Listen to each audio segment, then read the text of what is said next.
Itu saja citra penyala Delhi ni Sri Menteri Arvind Kejriwal mitan dupulu mendo press conference korai ar press conference recere men sodara anjamabon.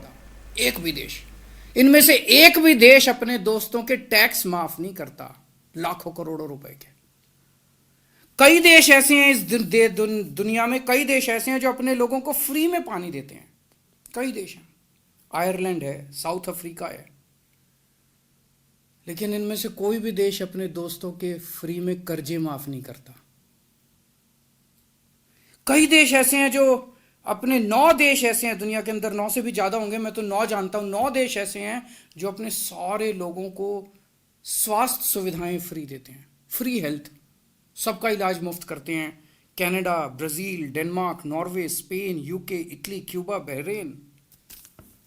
लेकिन इनमें से कोई भी देश अपने दोस्तों के कर्जे फ्री में माफ नहीं करता। ये देश अमीर इसलिए नहीं बने कि अमीरों के कर्जे माफ करते हैं, अपने दोस्तों के कर्जे में। ये अमीर इसलिए बने कि अपने लोगों को अच्छी शिक्षा देते हैं, फ्री में देते हैं, अच्छी स्वास्थ्य सुविधाएं देते हैं, फ्री में देते हैं। 16 देश ऐसे हैं जो अपने बेरोजगारों को बेरोजगारी भत्ता देते हैं जब तक उनको रोजगार ना मिल जाए। US, Canada, Austria, Belgium, Denmark, Finland, France, Germany बेरोजगारी भत्ता देते हैं। वहां पे इनको फ्री भी नहीं बोला जाता, वहां पे इनको गालियां नहीं दी जाती आम लोगों को, वहां पे इनको फ्री की रेवड़ी नहीं बोला जाता।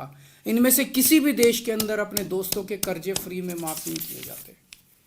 आज 75वीं वर्षगांठ के अवसर पे मैं मांग करता हूं, सरकारों से मांग करता हूं और इस देश के 130 करोड़ लोगों की तरफ से मांग करता हूं कि इस देश में हर बच्चे के लिए, चाहे अमीर का बच्चा हो चाहे गरीब का बच्चा हो, हर बच्चे के लिए अच्छी, शानदार और फ्री शिक्षा का इंतजाम किया जाए। इस देश में पैदा होने वाले हर बच्चे का अधिकार है। ये फ्री भी नहीं है, ये फ्री की रेवड़ी नहीं है। इसको फ्री भी और फ्री की रेवड़ी बोलने वाले देश के गद्दार हैं। मैं आज मांग करता हूं कि इस देश के हर व्यक्ति के लिए अच्छा, शानदार और फ्री इलाज की व्यवस्था की जाए। 75 साल हो गए, यह काम 1947 में हो जाना चाहिए था। आज मैं मांग करता हूं कि इस देश के हर परिवार के लिए 300 यूनिट बिजली, मुफ्त बिजली का इंतजाम किया जाना चाहिए। आज मैं मांग करता हूं कि जब तक किसी को रोजगार न मिल जाए, उस बेरोजगार युवा के लिए बेरोजगारी भत्ते का इंतजाम किया जाना चाहिए।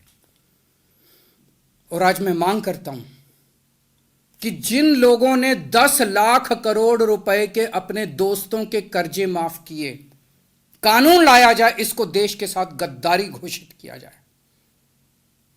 अपने दोस्तों के बैंकों के कर्जे माफ करना देश के साथ गद्दारी घोषित किया जाए। ऐसे लोगों को गिरफ्तार करके सख्त से सख्त सजा मिलनी चाहिए। और कौन है ये दोस्त? पहले ये उनके दोस्त थे, अब ये इनके दोस्त हैं।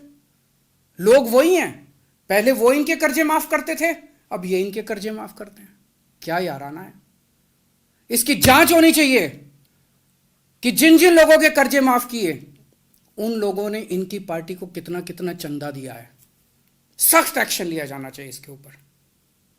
इस देश में एक पार्टी है जो परिवारवाद करती है और इस देश में दूसरी पार्टी है जो दोस्तवाद करती है। समय आ गया, ये संकल्प लेते हैं कि इस देश के अंदर आज 75वीं वर्षगांठ के अवसर पे हम इस देश से परिवारवाद खत्म करेंगे, दोस्तवाद खत्म करेंगे और भारतवाद लेके आएंगे। जय हिंद।